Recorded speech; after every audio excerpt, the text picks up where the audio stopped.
Welcome to my overview of my research project about the Museum of North Vancouver. This research project is through the lens of this book, but mostly through the interactive model of program planning. And this is on page 29 of this book. And also, I'm also using this book as well, Change Management. In this video, in the next few minutes, I'm going to reveal a critically important conceptual aspect of program planning in a museum. So I'm talking about Cafriella's interactive model here. I'm talking about the needs assessment, support, the context, evaluation, transfer of learning, instruction, goals and objectives, all of these things. So I'm going to reveal to you in this video which one I think is the most critically important in regards to a museum. So I can hear you asking me now, why did I choose museums and why did I choose the Museum of North Vancouver? Basically, museums are nicely aligned with community-based learning, and this is aligned with my approach to learning and teaching as well. My approach to education in general. I like going to museums and I enjoy taking my students to museums as well. But I do question how educational they can be. Dewey said that experiences must be hands-on as well as minds-on. And not all experiences are educational. But having said this, if done correctly, museum education can be a great source of knowledge and inspiration. Another reason why I chose the Museum of Vancouver for my research project is because they're actually revamping their school education programs at the moment, and this is part of their move from a secluded location to a high traffic area near the C-bus. And this move, you could say, has been a trigger for a change. And it makes an interesting case study. Now, museums have a long history going back to ancient Greece and Rome, and they nearly disappeared around, after those empires fell, and they were revived again around the 17th century. So in my opinion, real education in museums started when the Louvre was opened to the public in 1792. But this was mainly a show of treasures of things that were taken from royalty, from the church, and places that were conquered or invaded by the French.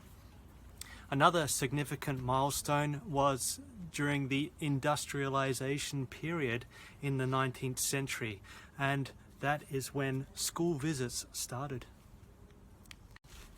But also around this time, the culture in museums began to change. They began to be less interested in the public using them and more interested in collecting things.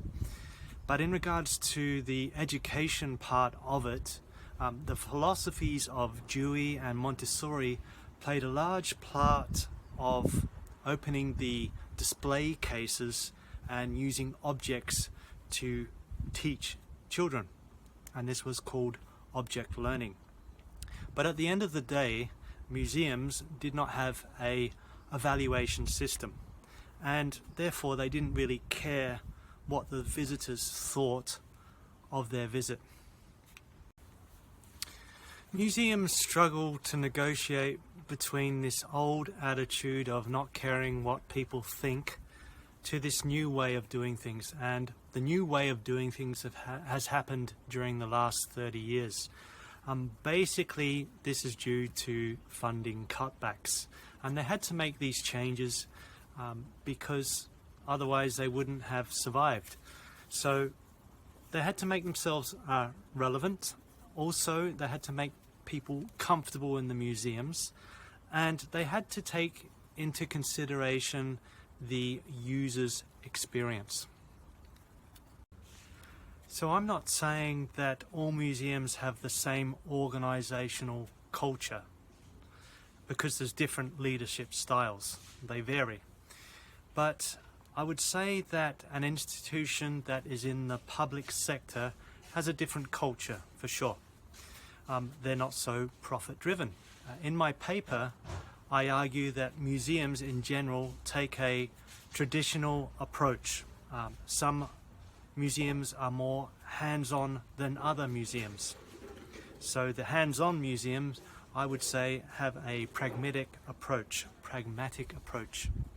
And you can see this in their exhibits and building styles and attitude. So for example, children museums allow visitors to play with the objects, whereas a museum like the Museum of Vancouver near Kitsilano Beach lays out the exhibits bit by bit to a reactive sort of passive mind, and you can see this all in the layouts.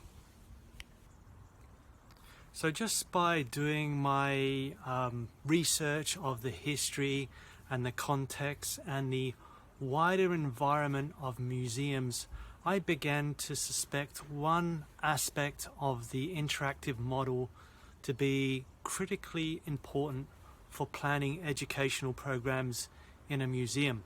And this was even before I had my interview with the Director of Education for North Vancouver Museum. So what I'm going to do now, I'm going to pause the video and I'm going to ask you to put what you think is the most critically important aspect of the interactive model so far from what you know about museums. In my interview with the Director of Education, she spoke about the museum programs being in alignment with BC curriculum. She spoke about connecting with teachers for needs assessments, also going to conferences, workshops involving stakeholders, and these stakeholders include school districts, volunteers, also an Indigenous committee. And she also spoke about having a collaborative, participatory leadership style, kind of like Richard Branson. So if you said discerning the context, or coalition building, or power relations, I think we would be in agreement. So the interactive model has no real beginning or ending, and my interview revealed many parts of it. For example, a needs assessment, evaluation. She talked about the post field trip surveys that she does. Also, there were aspects of instructional design in the interview as well. So for example, how more exhibits are online now, and this is a lasting legacy of COVID-19. Also, more resources are available for teachers on the museum website as well.